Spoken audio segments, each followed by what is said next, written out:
Welcome to the Naked Life Podcast, where stripping is a way of life. I'm your host, Lo Wentworth. Shall we get started? Because I know you're ready.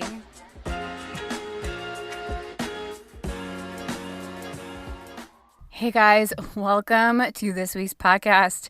And the holiday season is here. So before we start this lovely episode and get into it, I have an offer I'd like to share with you. I have a 90-minute regrounding, refocusing, hypnosis and coaching session where we reconnect to you and then we create a game plan to get you through the holiday season. Just like the first 1 or 2 steps, maybe 5, not the next 25 or the next 10. 5 is kind of pushing it, but to give you a clearer direction to help you navigate the holidays.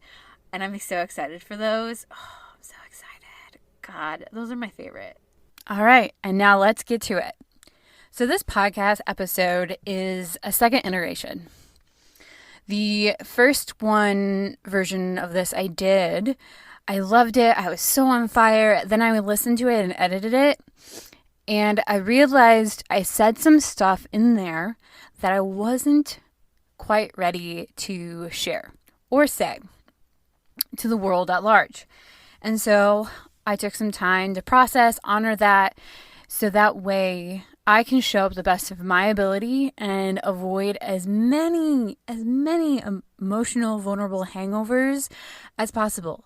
And I think you know what a vulnerability hangover it is. It feels like an actual hangover, but sometimes without the ridiculous memories or not memories of what you did the night before. Anyways, so I sat with it, but there was a shit ton of important messages in that episode and clarity I needed to hear for myself. So that episode and this episode is all about toxic comparison to your higher self. Now, I resonate with higher self. It can be your best self, future self, whatever works for you. I use higher self. And what brought this on was I was receiving coaching from my coach.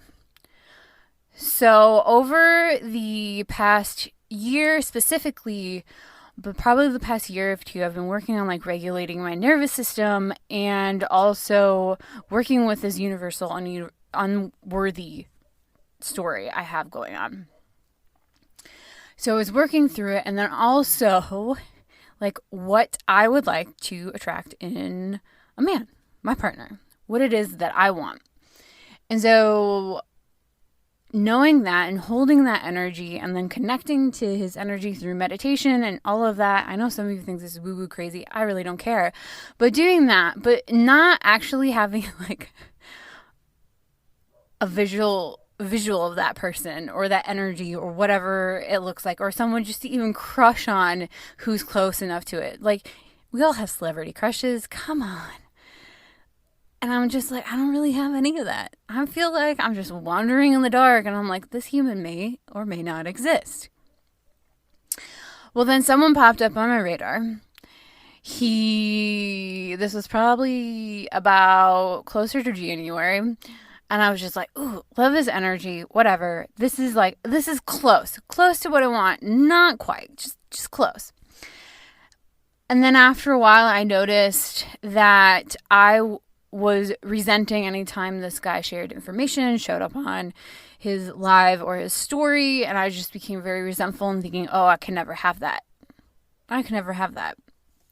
So I let it go, went on, just monotonously walking around being like, you know what, maybe my soulmate's actually dead in a gist somewhere, not actually alive right now. Anyways, going through that, and then fast forward to a couple months ago, the algorithm gods presented this human. And he has an aura like no other. It's probably the closest I felt being like, yes, oh my God, that is what I want in my future husband partner.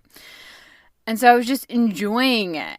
And then after a while, I noticed very quickly that I was starting to feel sadness and resentment anytime his stories came up or videos came up or whatever, because of the algorithm gods kept showing it. When you stalk someone, they are like, oh, you like this person?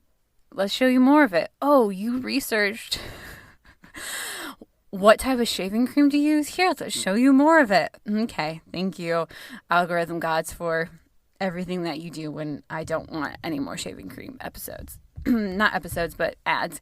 Anyways, but you know what I mean. Or like if you have a conversation with your mom about a toothpaste and all of a sudden that toothpaste keeps popping up, like, didn't it really? Okay. Side note, conspiracy theories. Anyways, but I noticed I was starting to resent and feel sad and frustrated that I couldn't have that. That it wasn't meant for me. That I shouldn't even be watching his videos, his stories, eating up his energy because I'm unworthy of it. But my higher self is worthy of it. Like my higher self would love it. Like she wouldn't second guess it. She would not. She just knows she is worthy of it, love it, all that. Be awesome. But I noticed that this was a pattern. So anytime someone, we'll just say a healthy masculine, because they're both healthy masculines, came up, I started following them. They started triggering something in me. In the beginning, that was great. And then it became a me problem. An actual me problem, because I was projecting on something to a human that doesn't even know I exist yet, that this was going on. That in my current state, I didn't feel worthy of such being in his energy because, sometimes there's just less shit going on in your life that you're just like, ugh. Anyways, so I was going and I talked to my coach about this and I'm like, we need to talk about this. I know we're talking about other stuff like money and energy, all of that, just different things that I'm working on calibrating my nervous system and being a magnet for and working on manifesting and just happening in my life. And I'm like, this is coming up. So there's this human, I have a massive crush, but I notice that I am doing this.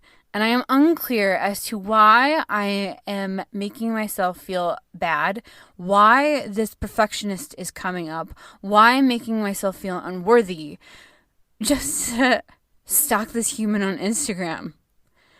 And she brought it back to, again, my relationship with money. And then I took it back to my relationship with my own father.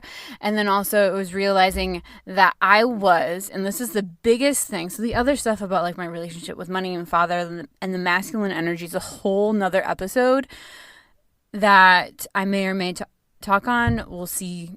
There's some stuff I need to work out with that. But anyways, I was making my higher self perfect. And since I was making my higher self perfect, I was taking out the humanness of the higher self, which is me being human, who makes mistakes, who messes up, who learns, grows, whatever. But I was taking that out because I was making her perfect. And since she was perfect, since she could have this type of human, that I was never going to get that because I'm not perfect.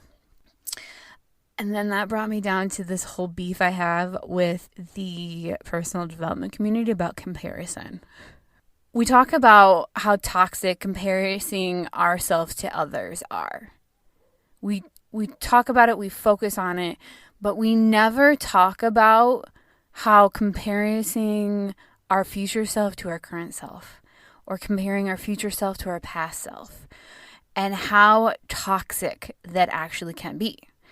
Especially for people who have learned as a defense mechanism to be perfect, to overachieve, and be like the fixer.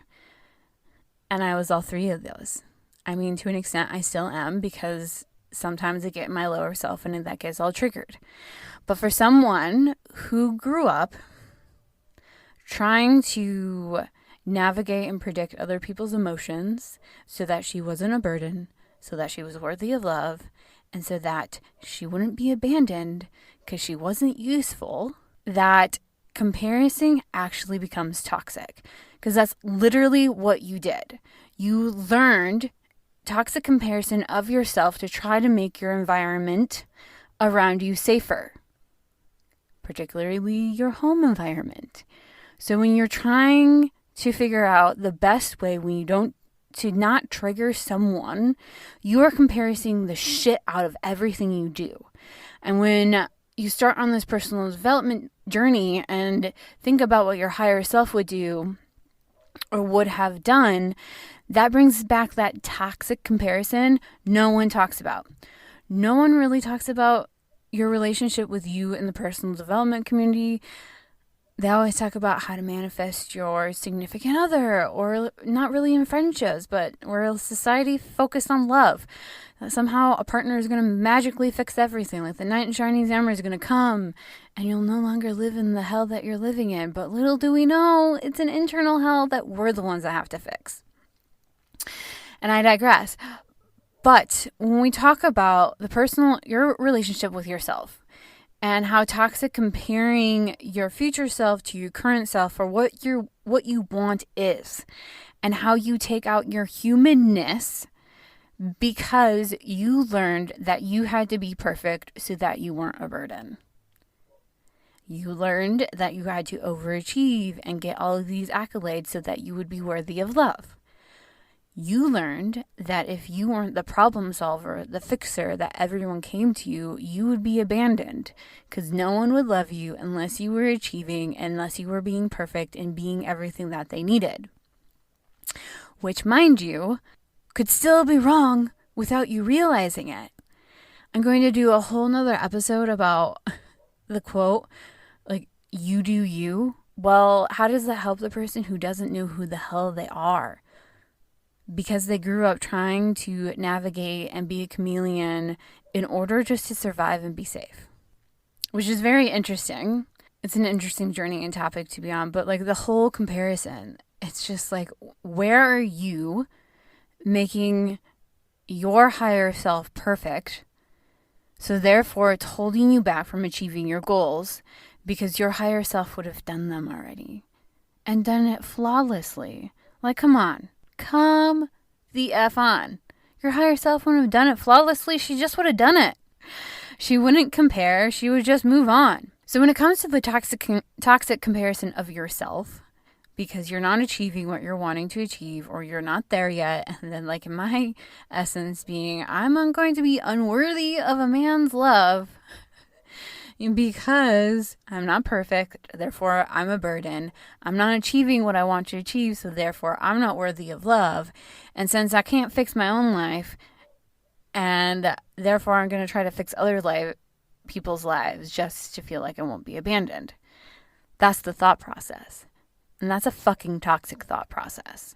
I know it's hard for someone who I don't necessarily resonate with a people pleaser, because I've never really rolled over backwards. There's just this streak of rebellion in me, and it's so strong, and it's probably been my saving grace my whole life, of just intuitively knowing that something was wrong and this is not the way, and trying to create some sort of self, some sense of self that was mine, creating my own identity, because I knew it was fucked up that I had to be an adult before I was ready. Even before who I knew the fuck I was. Most of you probably don't really know my story, but one of it being is like my childhood essentially ended when I was 8. It ended when I was 8 when my father developed a chronic illness. And then shortly after my sister was born. So all of a sudden I was thrust in this role of taking care of my family and raising my family, when all I wanted to do was be a little kid and express myself. It just wasn't possible. And some of the stuff I learned along the way, like the comparison, like comparing myself, rewinding and replaying every action I did when there was like an outburst that I didn't see coming, of someone who has less emotional intelligence than I do, and who wasn't equipped to actually feel their feelings and sit in their feelings and project and blame on other people. So when I was realizing that I was making myself wrong because my higher self is perfect. So therefore, since I'm not perfect, I don't deserve this.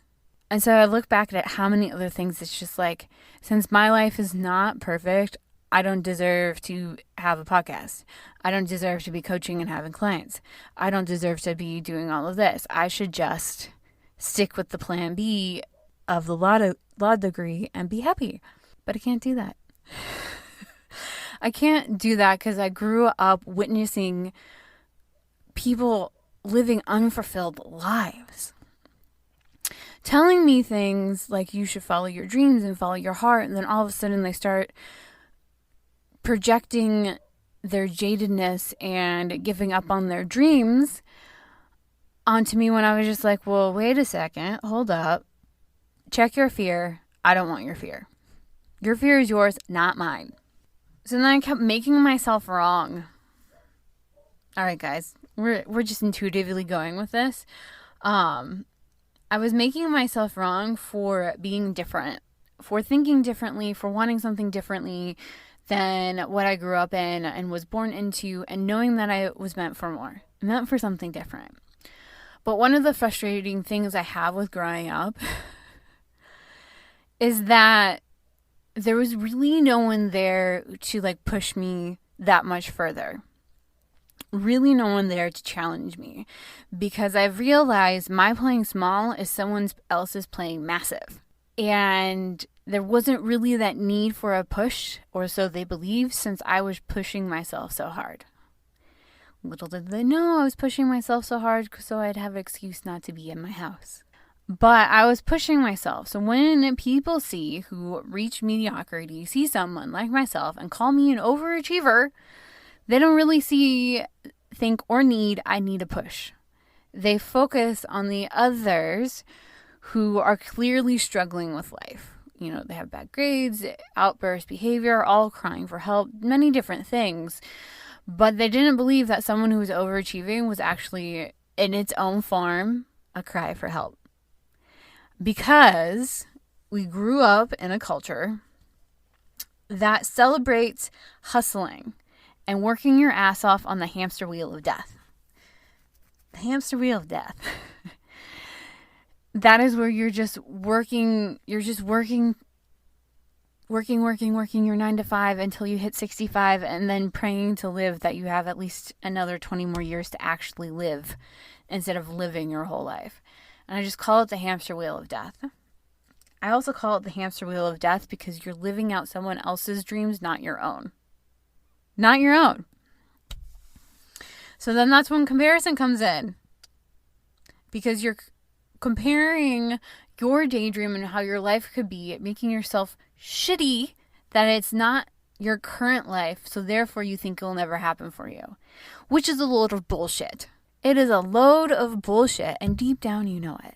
Deep down you know it. So I challenge you to examine where it is in your life that you are holding yourself back from achieving your dream, taking that next step in your dream, because you're believing your current state is incapable of reaching that because your higher self would have made it because she's perfect.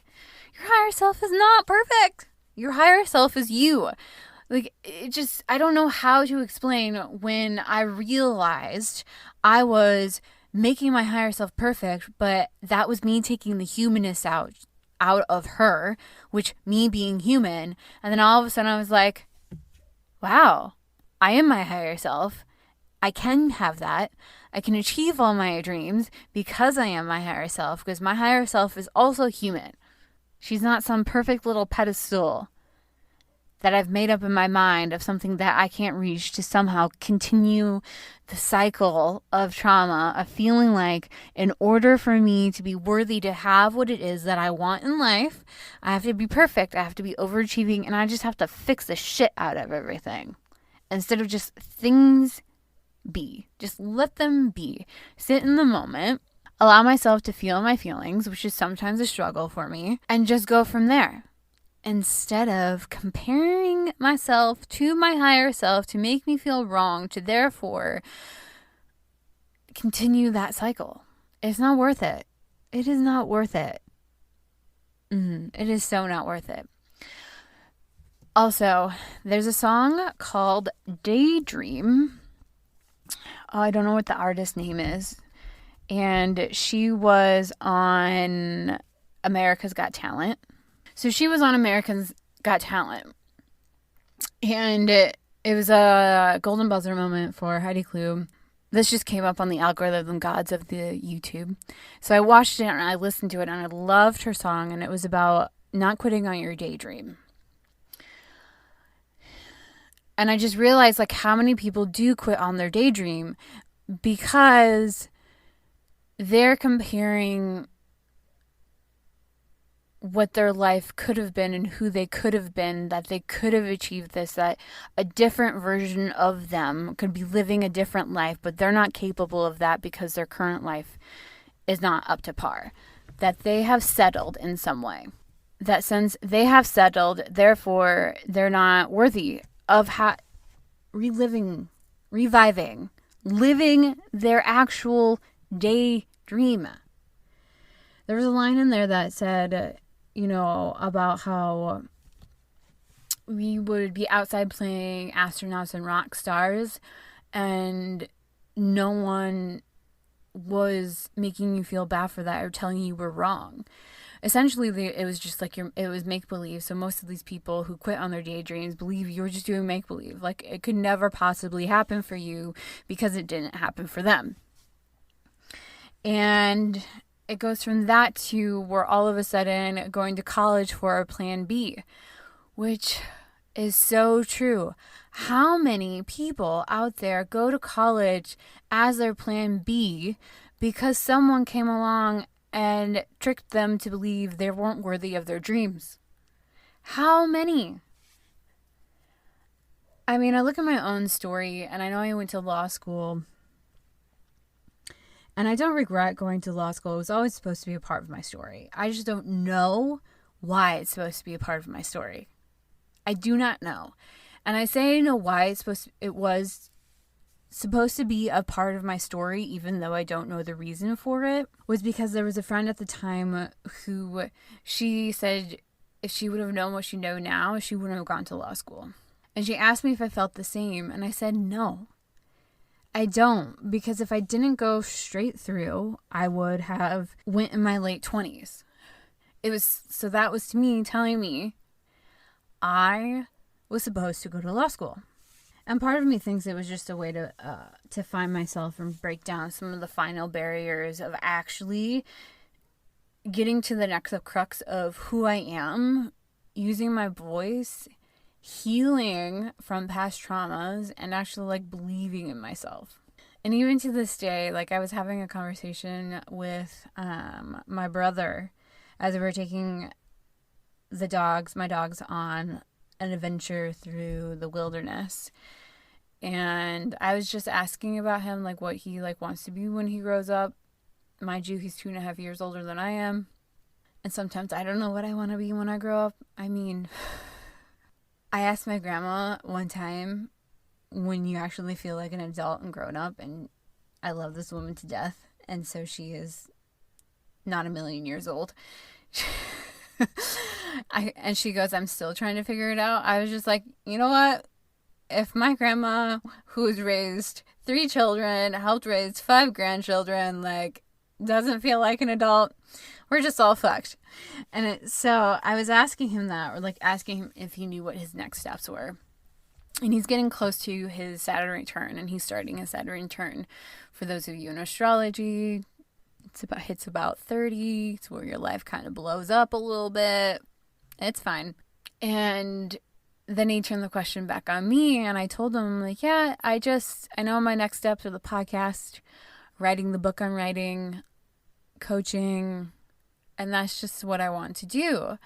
And he kind of said, and then what about the law degree?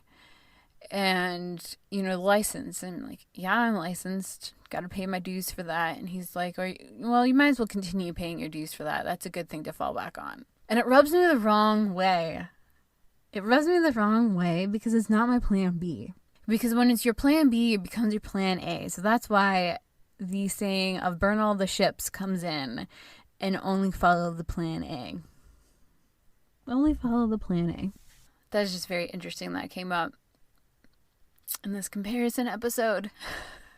So I guess where is it like you're not following your plan A? Where are you comparing your daydream and making yourself feel shitty about yourself and your life because you haven't achieved your goals? Or you gave up on what your daydream was because you believed you had to do it the same way everyone else does. You believe you had to do it so that way you're safe and loved and people wanted you, instead of feeling like you are unworthy, would be abandoned, wanting to just feel loved for who you are. And wanting to feel loved for who you are starts with yourself. And so looking back on this whole comparison and making your future self perfect, how are you doing that? How are you making your future self perfect to justify staying stuck where you're at? How are you making your future self perfect so therefore it's feeding your ego to keep you small and creating this strife and drama in yourself? How are you doing that? And then, is it worth it? Is it worth the stress? Is it worth the pain? Is it worth the crying, the frustration? Is it worth wishing your daydream was actually your real life versus a daydream? That's for you to decide. I don't think it's worth it. I 100% do not think it's worth it. Especially in a society that celebrated the toxic traits of stuff you learned out of survival. Just take that in for a second. You being a perfectionist, you being a people pleaser, you being overachieving and the fixer. You learn that out of survival. And no one really talks about that. Because again, they celebrate it with a hustle culture, and it gives the illusion that you are succeeding at life when internally you're miserable as fuck. You are so miserable, so desperately wanting someone to love you that you're afraid that any deviation of what you think someone wants you to be means death. In a way, it does mean death. It means the rebirth of who you actually are and the death of your ego. It also could mean the death of that relationship because that person no longer serves you and serves who you are meant to be and working yourself to be and healing patterns in your life so you actually attract the people who are meant to love you as you are and not make yourself small, so that way you feel accepted. I was talking to my coach about some things, and I was reaching out to podcasts, to be guests on podcasts, discussing life with family members who are narcissists. And it was just very interesting. I was just talking to her. I'm like, I'm doing this. This feels right. This feels natural. It just naturally happened that I reached out. I saw someone post different topics. I'm like, hey, I don't know if this is work, but let's talk about it. And I was going to my coach and I was just like, I feel like I'm making myself wrong. Or I feel like I'm trying to search for something that is wrong. Like my nervous system doesn't know how to function because it feels so easy, so fluid. Like I'm meant to be speaking about this right now because I have the words. But it's like I'm trying to find the other shoe that's going to drop. Which is also a defense mechanism, a survival mechanism. Because if you try to figure out what the other shoe is going to drop, then you're better able to stave off the blow off. It doesn't really work when someone gets triggered and just triggered by you breathing or getting up that day. God, mind you, trying to figure out who you are, putting comparison aside, trying to figure out who you are and what parts of you are actually you is a total mind fuck in itself. Total mind fuck.